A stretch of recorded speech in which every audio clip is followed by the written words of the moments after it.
क्या आपको पता है कि इस पूरी दुनिया में सिर्फ इंसानों का ही पासपोर्ट नहीं बनता बल्कि घोड़े और गधों तक का पासपोर्ट बन जाता है। और क्या आपको पता है कि अगर आप गूगल पे ये टाइप करोगे top 10 greatest man in the world तो किसका नाम सबसे ऊपर आएगा। और अगर आपको इन सब का आइडिया बिल्कुल भी नहीं है तो बने रहो वीडियो के लास्ट तक, क्योंकि वीडियो के कुछ एंड में मैं आपको ऐसी सी बातें बताऊंगा कि आपके मुंह से निकलेगा भाई तो अभी तक कहाँ था।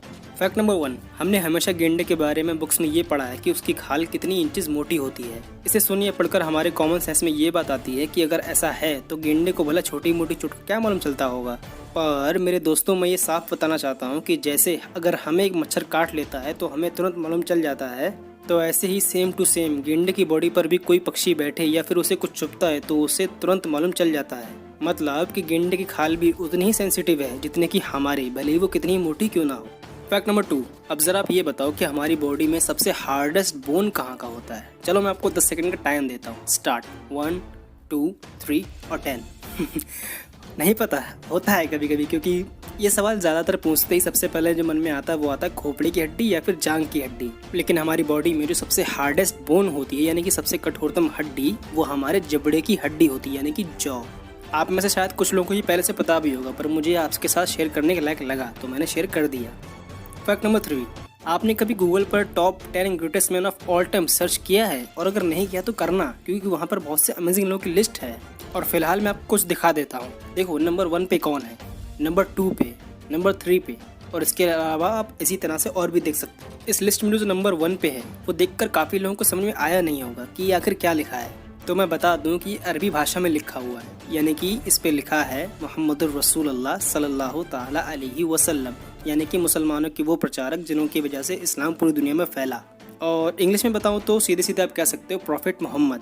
फैक्ट नंबर 4, अब ये ज़रा ये जानो कि इतनी बड़ी दुनिया में कितने सारे बीच हैं, कितने सारे रेगिस्तान हैं, और इन सारे बीचों और रेगिस्तानों को मिलाकर इनकी रेत को एक जगह रखा जाए और इस सारी रेत के जो छोटे छोटे पार्टिकल या फिर सीधे सीधे कहूँ तो रेत के हर एक जर्रे की गिनती लगाई जाए, तब भी उससे कहीं ज़्यादा तारे हमारे ब्रह्मांड में ऑलरेडी मौजूद हैं। मैंने जो बोला है उसे ज़रा गहराई से सोचना, क्योंकि मैंने रेत का एक एक जर्रा बोला है।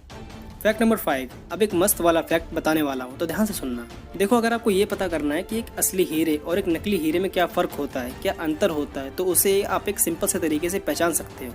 आपको करना ये है कि उस हीरे को अपने हाथ में लो और उस हीरे के ऊपर हल्की सी सांस छोड़ो। अगर हीरा नकली हुआ तो आपकी सांस लेने की वजह से उस हीरे के ऊपर फॉग जैसी हल्की परत जम जाएगी, और अगर वो हीरा असली है तो उस पर कितनी बार भी सांस मारो या फिर फूंक छोड़ो वो बिल्कुल क्लियर ही रहेगा। वैसे तो रियल डायमंड को पहचानने के और भी कई तरीके हैं, पर ये वाला सबसे आसान है। आई थिंक आगे चलकर आपको ये नॉलेजेबल फैक्ट आपके बहुत काम आएगी, तो इसी फैक्ट पर एक लाइक तो बनता है, तो फटाफट सफ़ेद वाले बटन को नीला कर दो। फैक्ट नंबर 6, अब मैं आपको आपके बचपन की एक हरकत याद दिलाना चाहता हूँ। क्या आपको याद है कि जब हम बहुत छोटे थे तो अपने अंगूठे को अपने मुँह में रख के चूसा करते थे और हमारे पापा चिल्ला के बोलते थे दोबारा जागिया तो बहुत मारूंगा, ये गंदी आदत है। तो ऐसी ही कुछ हरकत कुछ जानवरों के बच्चे भी करते हैं। एग्जाम्पल के लिए इस हाथी के बच्चे को देखो। हाथी का बच्चा जब छोटा सा होता है तो वो भी अपनी सूंड को अपने मुंह में रख के चूसता रहता है और उसके पापा भी उसे मना करते हैं। कुछ मैचिंग लग रहा है आपको। फैक्ट नंबर 7, आपने कुत्ते तो बहुत सारे देखे होंगे, पर आप आज ऐसे कुत्ते को देखोगे जो कि दुनिया का सबसे टॉलेस्ट डॉग था।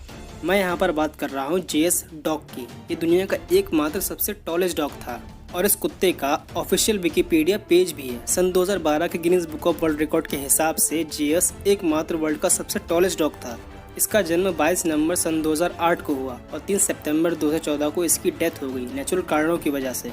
इसकी ऊंचाई 7 फुट 5 इंचेस थी। ऊपर वाला इस कुत्ते की आत्मा को शांति दे और साथ ही साथ टिकटॉक की आत्मा को भी शांति दे, क्योंकि टिकटॉक भी अब प्ले स्टोर में नहीं रहा। Fact number 8, just listen. हमारा घर एक गली में, गली एक मोहल्ले में, मोहल्ला एक ब्लॉक में, ब्लॉक एक कस्बे में, कस्बा एक शहर में, शहर एक जिले में, जिला एक राज्य में, राज्य एक देश में, देश एक द्वीप में, द्वीप इस दुनिया में, दुनिया एक सौर मंडल में, सौर मंडल एक मिल्की वे में, और मिल्की वे एक गैलेक्सी में, और ऐसी हज़ारों गैलेक्सी से भरा पड़ा है हमारा ये यूनिवर्स। और आपकी इन्फॉर्मेशन के लिए बता दूं कि इस यूनिवर्स की सबसे छोटी गैलेक्सी मिल्की वे है, और अगर बात करें सबसे बड़ी गैलेक्सी की तो वो है ये 1C1101, जो कि अभी तक साइंटिस्टों द्वारा ढूंढी गई सबसे बड़ी गैलेक्सी है। ये हमारी दुनिया से 1.045 बिलियन लाइट ईयर्स की दूरी पर है। इतना घुमा फिरा के मेरा बोलने का मेरा मकसद सिर्फ इतना था कि मैं आपको मोटिवेट करूं। आपने अभी सुना कि मैंने किस तरह बताया कि यूनिवर्स कितना बड़ा है, तो मेरे दोस्त, लाइफ से परेशान मत हो। करने के लिए, ढूंढने के लिए और सीखने के लिए दुनिया में बहुत कुछ है। फैक्ट नंबर 9, दुनिया में सबसे पहले प्लास्टिक सर्जरी किसने करी थी? अगर आपको ये नहीं पता तो नाम जानने के बाद आपका सीना 50 फुट चौड़ा हो जाएगा, क्योंकि उनका नाम है शिव श्रुत और वो एक भारतीय थे। वही पहले ऐसे भारतीय हैं जिन्हें दुनिया का सबसे पहला प्लास्टिक सर्जन माना जाता है। He was an individual earliest plastic surgeon of the world, record in history 600 BC ever.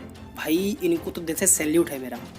Fact number 10, इंसानों का तो पासपोर्ट आपने सुना होगा, पर जानवरों तक का पासपोर्ट? ना ना ना, ये बातें भला डेली जानने को कहाँ मिल पाती हैं। यूनाइटेड किंगडम यानी कि यूके में घोड़े और गधों तक का पासपोर्ट होता है।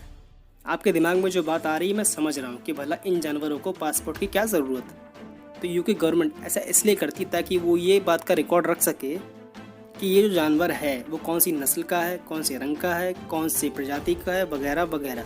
और इन्हीं यह पासपोर्ट इनके मालिकों को PIO यानी कि पासपोर्ट इशूइंग ऑर्गेनाइजेशन बना कर देती है। एग्जाम्पल के लिए मान लो कि मैंने घोड़ा खरीदा तो मुझे 30 दिन के अंदर उसका नया पासपोर्ट बनवाना होगा या फिर अपडेट भी करवा सकते हैं। और अगर कोई जानवरों वाला सेलर हमको उसका पासपोर्ट नहीं देता है तो आप PIO में कंप्लेंट भी कर सकते हो। अगर ऐसा सिस्टम इंडिया में होने लगे तो ना ना ना, इंसानों का डाटा तो हम संभाल नहीं पा रहे, जानवरों का डाटा कौन संभालेगा। दोस्तों अगर ये वीडियो आपको अच्छी लगी हो तो इस वीडियो को लाइक करना और अपने सभी जानने वालों के साथ शेयर जरूर करना। और अगर चैनल पे नए आए हो तो चैनल को सब्सक्राइब करके ऑल पर क्लिक जरूर कर देना, ताकि वीडियो की नोटिफिकेशन अपलोड होती है आपके मोबाइल पे तुरंत मिल जाए। और ये बिल्कुल फ्री होता है। मैं मिलता हूँ आपसे नेक्स्ट वीडियो में, तब तक के लिए अपना ध्यान रखें एंड हाँ, स्टे सेफ, स्टे होम।